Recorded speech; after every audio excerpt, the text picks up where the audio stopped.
मामूली सा चोट आया था। दोनों को गिरफ्तार किया गया, बटुकेश्वर दत्त और भगत सिंह को। दोनों को अलग अलग जेल में रखा गया। भगत सिंह को दिल्ली के चांदनी चौक जेल पे रखा गया, बटुकेश्वर दत्त को दूसरे जेल में। दोनों से पूछताछ किया गया, लेकिन कुछ पता नहीं चला, कुछ संगठन के बारे में पता नहीं चला। पहले ट्रायल चला, पहले सप्ताह तो ट्रायल चला, लगा कि हम लोग तो कुछ किए नहीं, छूट जाएंगे। लेकिन अंग्रेज़ों ने बोला ये जान लेने की साजिश है, तो इसे छोड़ा नहीं जाएगा। तो भगत सिंह को 14 साल की सज़ा सुनाया गया और बटुकेश्वर दत्त को कारावास यानी अंडमान निकोबार जेल भेज दिया गया। ठीक है। और अंग्रेज इस समय सबूत ही जुटा रहे थे कि तभी HSRA के सभी सदस्य को गिरफ्तार कर लिया गया। ठीक है।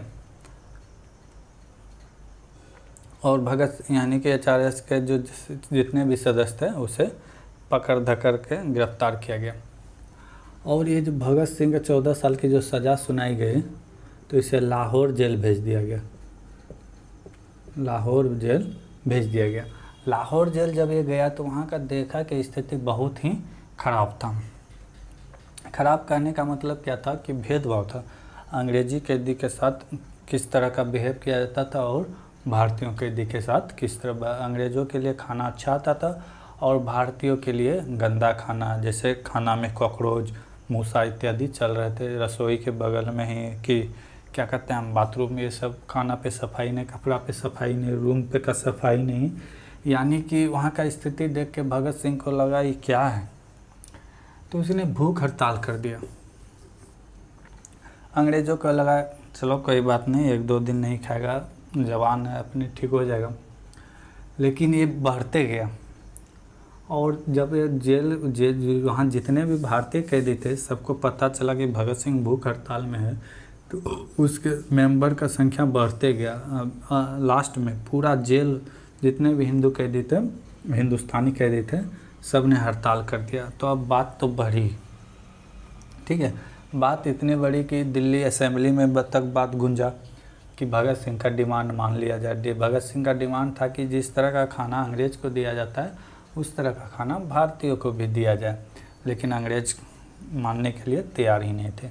भगत सिंह ने भूख हड़ताल किया। भूख हड़ताल के 63वें दिन जतीन दास की मौत हो जाती है। जतीन दास की मौत हो जाती है भूख के कारण। ठीक है।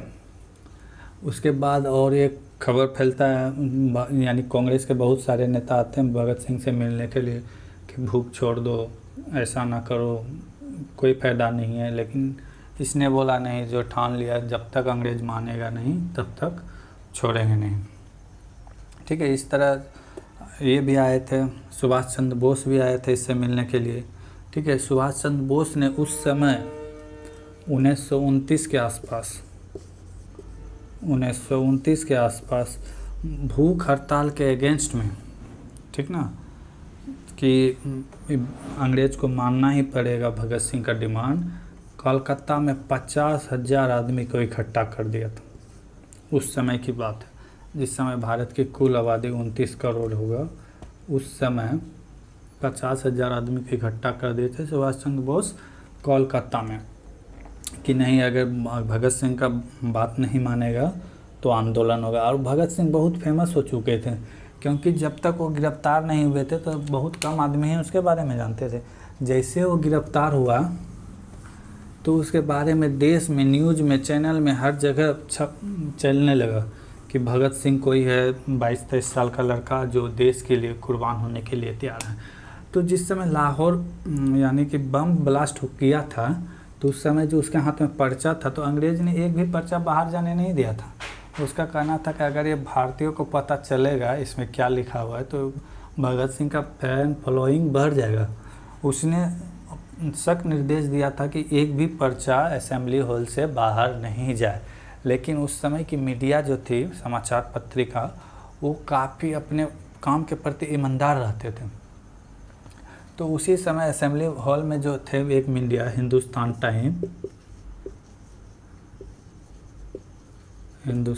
टाइम, उसने एक पर्चा को बाहर ले आया था अपने साथ नुका के, और उस पर्चा में जो बात लिखा हुआ था उसने पढ़ा, उसके बाद लगा नहीं ये तो सही बात है, ठीक है। उसमें बात लिखा हुआ था, बहुत ही भयंकर सब बात लिखा हुआ था, जिसको हिंदुस्तान टाइम्स न्यूज़ वाले ने उस पत्रिका को पढ़ा, पर्चा को, और उसी दिन जिस दिन ये कांड हुआ था 8 अप्रैल 1929 को शाम में एक स्पेशल इवेंट्स निकाल के, स्पेशल एड निकाल के उस बात को, सारा बात को हूबहू पेपर में छाप दिया, ठीक है, पेपर में छाप दिया। और कल सवेरे ना होते थे पूरे भारत में वो बात आग की तरफ फैला, जबकि उस समय भारत की साक्षरता दर मात्र 5% था।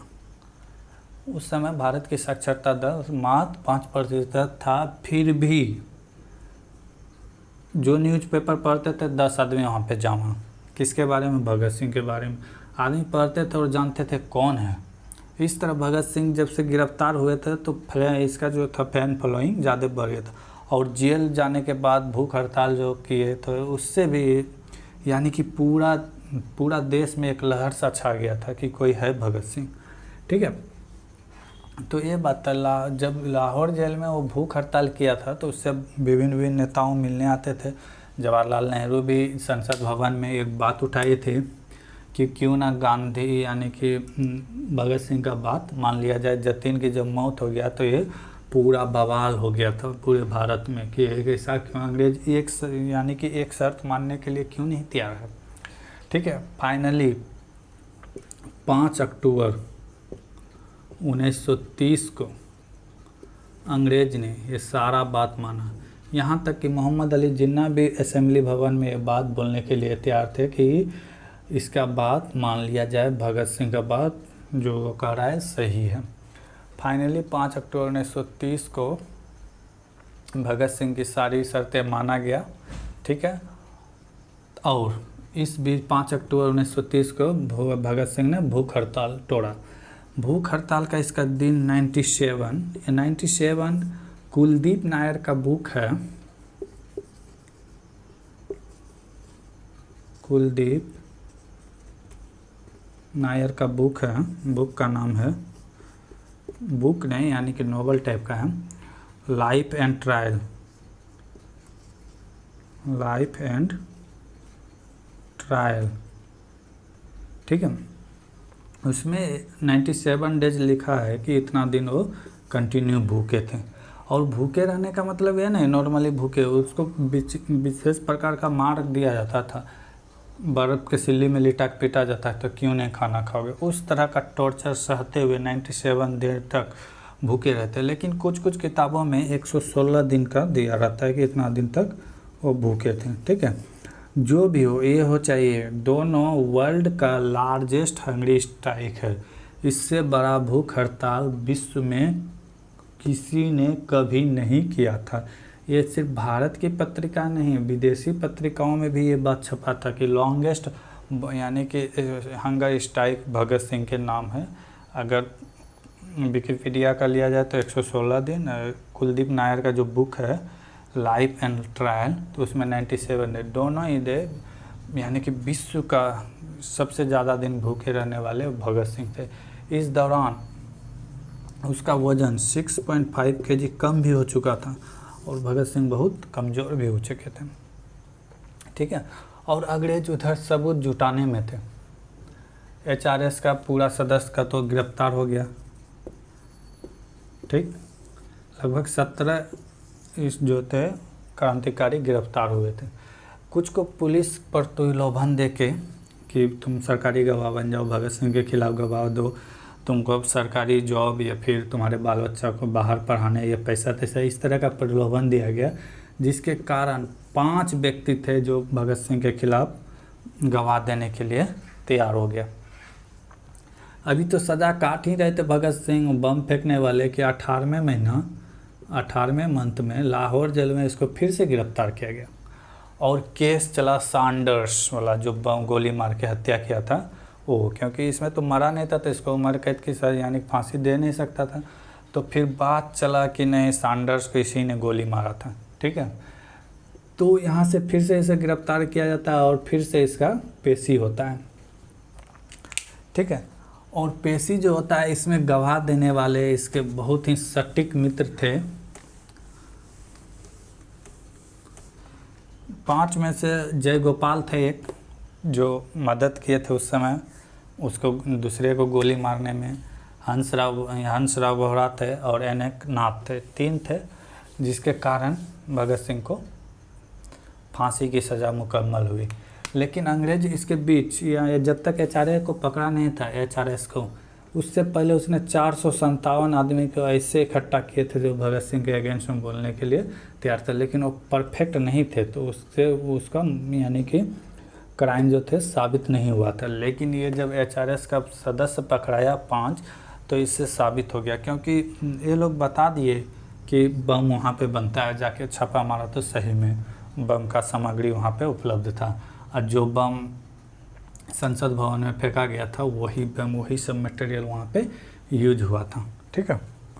तो इस तरह भगत सिंह का सुनवाई होती है और 7 अक्टूबर 1930 को भगत सिंह, राजगुरु और सुखदेव को फांसी की सज़ा सुना देती है। इसके 3 दोस्त थे और एक उस समय के ये थे, क्या कहते हैं, बिल्डर, बिजनेसमैन, उसका नाम बता रहे हैं,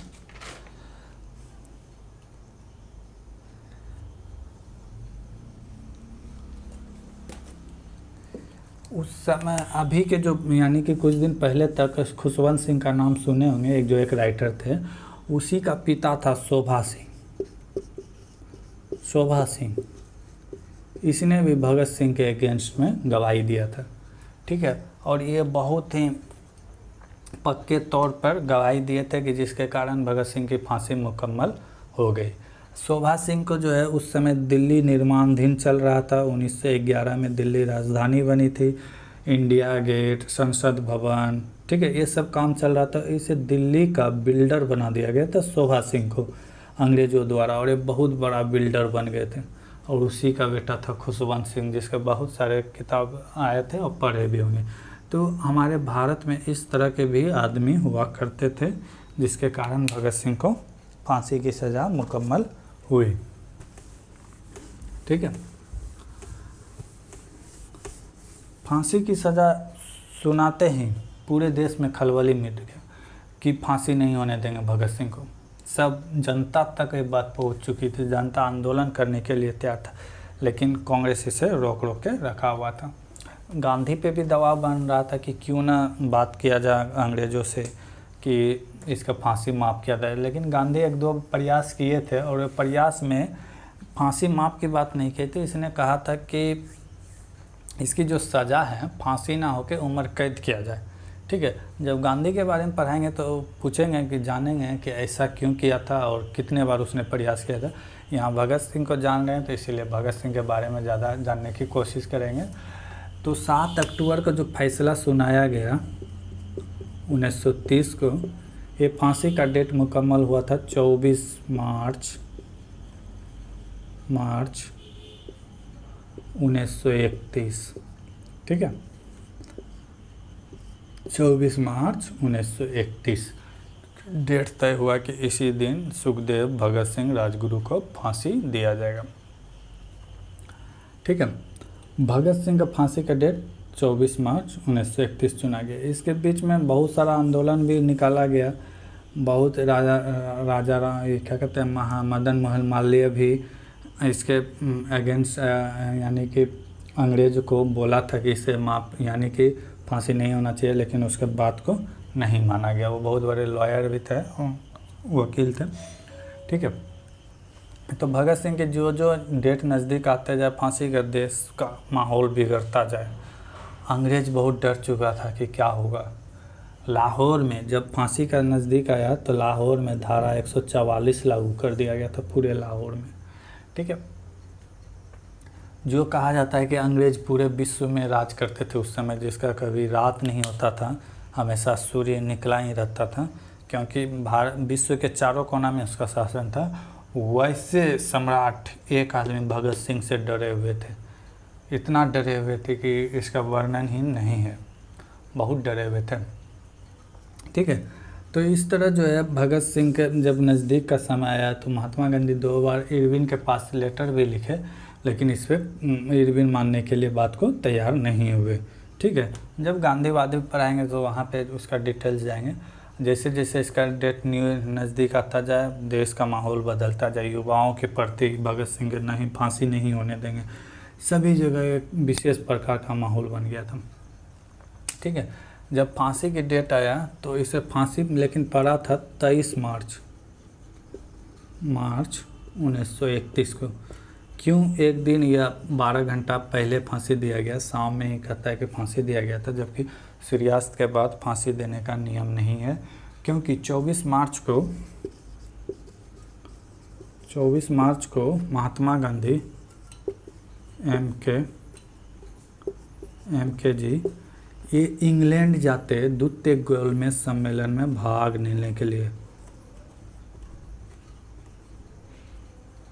टेबल में ख्याल होगा, क्योंकि लॉर्ड इरविन और भगत सिंह के भी यानी महात्मा गांधी के बीच समझौता हुआ था, जिस समय एक दांडी यात्रा में निकले थे, और उस समझौता के बाद इसने द्वितीय गोलमेज सम्मेलन में भाग लेने जाने वाला था। तो उस समय पानी वाला जहाज़ से जाया जाता था, लगभग 6-7 महीना लगता था, 5-6 महीना, तो लगभग 1 अक्टूबर में होने वाला था बैठक। तो उसी जहाज़ से ये जाने वाला था। तो महात्मा गांधी ने बोला कि मैं कोई शुभ काम करने जा रहा हूँ तो उस दिन कुछ अशुभ नहीं होना चाहिए।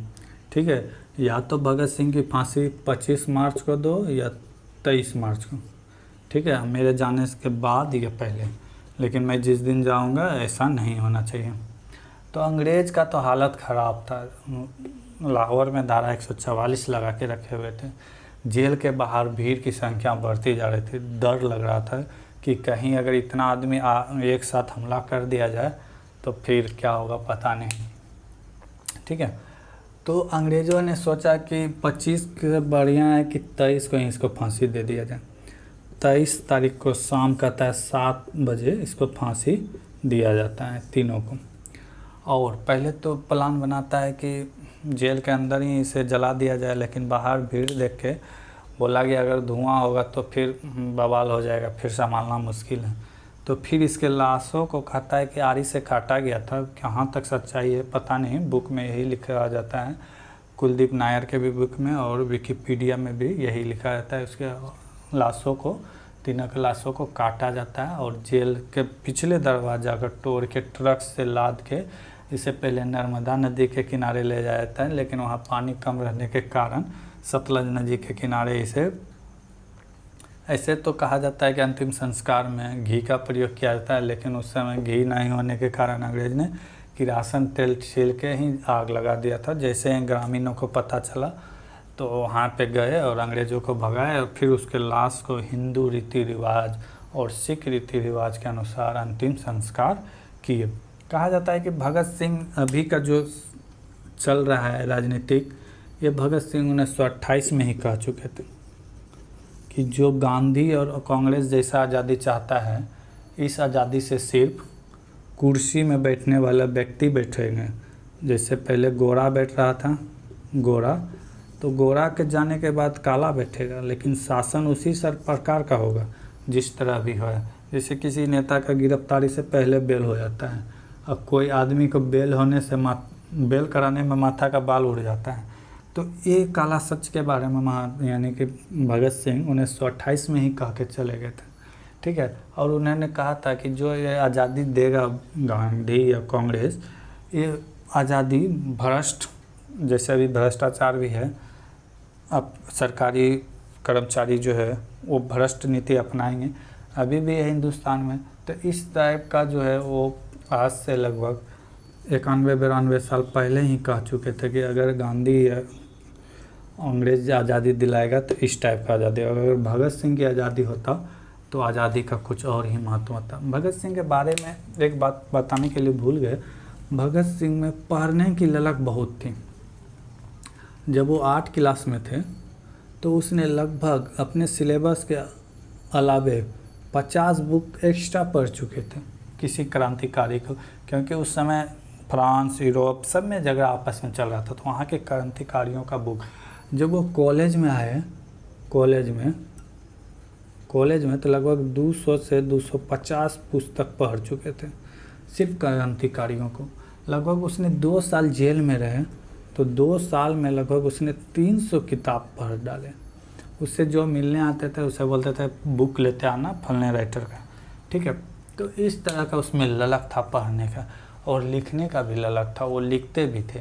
उस समय कीरत नाम के मैगजीन छपते थे, तो उसमें उसका कोटेशन आता था बराबर, ठीक है। लेकिन भगत सिंह जेल में भी लिखा करते थे, लेकिन उसके फांसी के बाद जो थे अंग्रेज़ों ने उसके सारा लिखित दस्तावेज को आग लगा के जला दिया, क्योंकि भारतीय का हाथ लगता तो हो सकता था, कुछ भी हो सकता था, क्योंकि अंग्रेज़ डरते बहुत थे भगत सिंह को। मात्र 23 साल की उम्र में शहादत प्राप्त करके चले गए भगत सिंह। ऐसे वीरवान भगत सिंह थे, भारत के एक सुपुत्र। इसी तरह अगले क्लास में किसी और क्रांतिकारी के बारे में बात करेंगे। मेरा लक्ष्य यही है कि जितने भी क्रांतिकारी है सबके बारे में कुछ न कुछ बताया जाए। जैसे अभी यहाँ पे एक क्रांतिकारी के बारे में सुने थे, बटुकेश्वर दत्त, थोड़ा सा उनके बारे में बात कर लेते हैं, फिर भी एक स्पेशल वीडियो बनाएंगे बटुकेश्वर दत्त में, तो डीपली उसमें बात करेंगे। फिलहाल थोड़ा सा 2 मिनट बटुकेश्वर दत्त पर, ठीक है। बटुकेश्वर दत्त बम फेंकने में थे, इसे गिरफ्तारी हुई 1929 में, ठीक, 8 अप्रैल 1929 में। इससे अंडमान निकोबार के काला जेल में काला पानी का सज़ा मिला, ठीक है।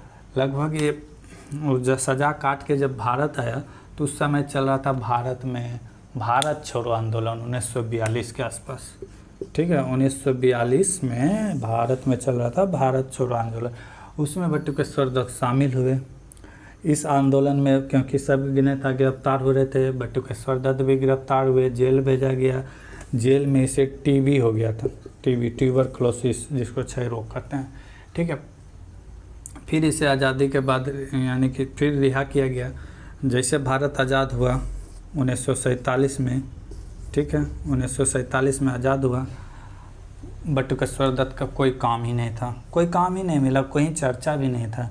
इसने फिर एक बीड़ी सिगरेट के फैक्ट्री में काम करना शुरू किया, वहाँ भी इसका जमा नहीं, तो खुद का एक बिस्कुट का फैक्ट्री खोला, ये भी चला नहीं। जब 1957 में पटना में बस डिपो वैसे कर यानी कि जो दे रहे थे तो क्रांतिकारी को दे रहे थे, फ्रीडम फाइटर को, ठीक है। तो ऐसे में जब बटुकेश्वर दत्त वहाँ पहुँचे थे कि मैं भी फ्रीडम फाइटर हूँ, ये टेंडर मुझे मिलना चाहिए, तो वहाँ के जो कमिश्नर थे उस समय पटना के, उसने पूछा कि सबूत क्या है आपके पास कि आप फ्रीडम फाइटर बटुकेश्वर दत्त ही हैं। तो जो तो शहीद हो गया तो उसका नाम जानते हैं, जो शहीद नहीं हुआ तो भारत में, आज़ाद भारत में ऐसे स्थिति हो गई थी बटुकेश्वर दत्त यानी कि क्रांतिकारियों का।